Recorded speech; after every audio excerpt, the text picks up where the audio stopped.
자, 여러분, 일론 머스크 하면 뭐가 제일 먼저 생각나세요? 아마 대부분 전기차나 우주로켓, 스페이스X 같은 걸 떠올리실 텐데요.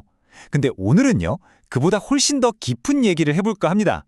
그냥 소셜미디어 플랫폼 얘기에서 시작해서 인류의 집단 의식이라는 개념을 지나 심지어 우리가 사는 이 현실이 사실은 시뮬레이션일지도 모른다는 정말 어마어마한 생각까지 일론 머스크의 진짜 큰 그림, 그 거대한 비전 속으로 한번 같이 들어가 보시죠.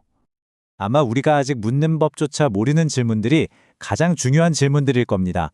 저는 이 말이 머스크라는 사람을 정말 딱 보여주는 한 문장이라고 생각해요. 항상 지금 당장의 문제 넘어 더 근본적인 걸 보려고 하잖아요. 바로 이런 질문을 던지는 것, 여기서부터 오늘 우리가 탐험할 그의 생각이 시작됩니다. 근데 이 거창한 생각의 첫걸음이 의외로 되게 익숙한 곳에서 시작돼요. 바로 X, 그러니까 우리가 알던 트위터죠. 아니 도대체 머스크는 왜 이 광장을 그렇게 바꾸려고 하는 걸까요? 그러니까 머스크가 봤을 때 요즘 디지털 세상은 너무 한쪽으로 치우쳐 있다는 거예요. 그래서 X를 인수한 건 그냥 소셜미디어 앱 하나 운영하려는 게 아니었던 거죠. 그의 진짜 목표는 뭐냐? 바로 극단적인 목소리들 좀 줄이고 정말 다양한 생각들이 자유롭게 오고 갈 수 있는 그런 글로벌 광장을 다시 만드는 거였어요. 이게 바로 그가 그리는 큰 그림의 첫 번째 조각인 셈입니다. 자, 그럼 궁금해지죠. 전 세계 사람들이 이렇게 자유롭게 떠들 수 있는 광장을 만들어서 궁극적으로 뭘 하려는 걸까요? 여기서 머스크의 비전이 한 단계 더 훅 들어옵니다. 바로 인류의 집단의식이라는 걸 만들겠다는 거예요. 아니, 집단의식이라니 이게 무슨 말일까요? 그냥 뭐 다들 인터넷으로 연결된다 이런 단순한 얘기가 아니에요. 진짜 중요한 건 언어 장벽 같은 걸 허물어서 전 인류의 생각이 하나로 모이고 서로를 이해하게 되는 상태를 말하는 거죠. 아, 이제 좀 감이 오시죠? X에서 그 실시간 번역 기능을 왜 그렇게 강조했는지.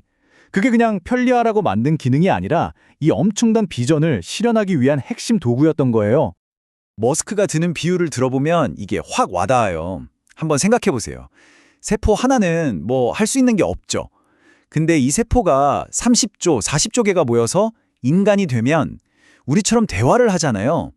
또 저혼자선은 우주선 절대 못 만들죠. 하지만 인류라는 집단은 결국 달에 우주선을 보냈습니다. 바로 이거예요. 수많은 사람들이 연결된 집단의식은 그냥 1 더하기 1이 2가 되는 게 아니라 완전히 새로운 차원의 지능을 만들어낼 수 있다는 거죠. 자, 그럼 이렇게 어마어마한 집단 지성을 만들어서 우리가 궁극적으로 해야 할 일이 뭘까요? 머스크의 대답은 이거예요. 바로 우주에 대한 근본적인 질문을 던지고 그 답을 찾는 것. 그는 이 우주 자체가 하나의 거대한 정답지 같은 거라고 봐요. 그러니까 우리의 진짜 과제는 이 확장된 의식의 힘을 빌려서 그 정답지에 걸맞는 제대로 된 질문을 찾아내는 거죠. 인류의 의식을 이렇게 한 단계 위로 점프시키려면 뭔가 엄청난 게 필요하겠죠. 과연 그게 뭘까요? 머스크의 대답은 아주 명확합니다. 네, 바로 인공지능, AI죠. 근데 그가 보는 AI는 그냥 좀 편리한 기술, 이 정도가 아니에요. 모든 걸 한 번에 바꿔버릴 거대한 쓰나미 같은 겁니다. 표현이 재밌죠? 그냥 쓰나미도 아니고 초음속 쓰나미. 머스크가 굳이 이런 단어를 쓰는 건 앞으로 닥쳐올 변화의 속도와 그 규모가 상상을 초월할 거라는 걸 경고하는 거예요. 이건 뭐 조금씩 나아지는 수준이 아니라 인류 역사상 가장 빠르고 가장 근본적인 혁명이 될 거라는 뜻이죠. 그리고 이게 무슨 먼 미래의 공상과학 소설 같은 얘기가 아니에요. 머스크는 아주 구체적인 시간표까지 제시합니다. 바로 20년 이내. 여러분, 한번 생각해 보세요. 20년. 지금 이걸 듣고 계신 우리 대부분이 살아있을 시간이잖아요. 일이 필수가 아니라 선택이 되는 세상이 정말 우리 코앞까지 와 있다는 얘기입니다. 그럼 일이 없어진 세상은 과연 어떤 모습일까요? 왠지 좀 암울할 것 같기도 한데 머스크가 그리는 그림은 디스토피아가 아니라 완전한 유토피아에 가까워요. AI랑 로봇이 우리가 필요한 모든 물건과 서비스를 다 만들어내는 그런 풍요로운 시대 말이죠. 이제 일이란 건 돈 벌려고 억지로 하는 게 아니라 그냥 내가 좋아서 하는 취미가 되는 거예요. 말 그대로 머릿속으로 상상만 하면 뭐든지 가질 수 있는 시대가 온다는 겁니다. 와. 그런데 여기서 아주 근본적인 질문이 하나 생기죠. 아니, 아무도 일할 필요가 없을 정도로 모든 게 풍족하면 과연 돈이 필요할까요? 우리가 아는 경제 시스템 자체가 뿌리부터 흔들리는 순간이 오는 겁니다. 이 질문에 답하기 위해서 머스크는 먼저 돈이란 대체 뭔가 하는 본질부터 파고들어요.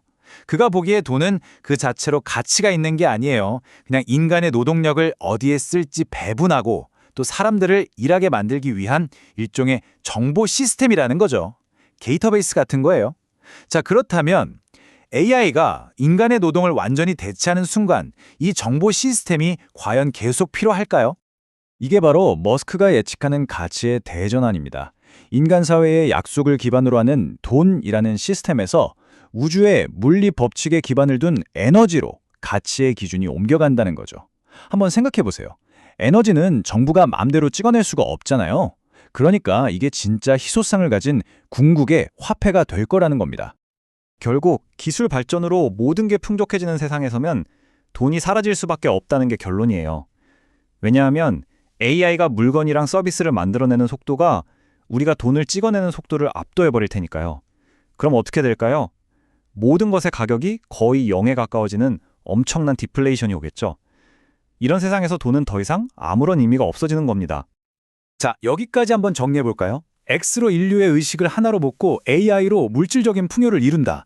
그럼 이 모든 것들이 향하는 최종 목적지는 대체 어디일까요? 여기서부터 머스크의 생각은 과학을 넘어서 거의 철학의 영역으로 들어갑니다. 바로 우리 존재의 근원에 대한 가장 깊고 심오한 질문으로 우리를 데려가죠. 그 질문은 바로 이겁니다. 우리가 지금 살고 있는 이 현실이 진짜 원본 현실일 확률이 얼마나 될까? 여기에 대한 머스크의 대답이 정말 충격적이에요. 그럴 확률은 수십억 분의 1보다도 낮다는 거예요. 이게 무슨 뜻이겠어요? 우리가 시뮬레이션, 그러니까 가상현실 속에 살고 있을 가능성이 압도적으로 높다는 거죠. 이건 그냥 뜬구름 잡는 소리가 아니라 그가 보기엔 아주 논리적인 결론이라는 겁니다. 아니, 무슨 근거로 그런 말을 하냐고요? 그의 논리는 의외로 간단한 데서 출발합니다. 바로 비디오 게임이에요. 생각해보세요. 한 50년 전쯤만 해도 게임이라고 해봤자 네모난 맞대기 2개랑 점 하나로 하는 퐁, 이게 전부였잖아요. 근데 지금은 어때요? 거의 실제 사진이랑 구분도 안 되는 그래픽이 막 쏟아져 나오죠? 자, 이 발전 속도를 그대로 미래로 한번 쭉 연장해보면 어떻게 될까요?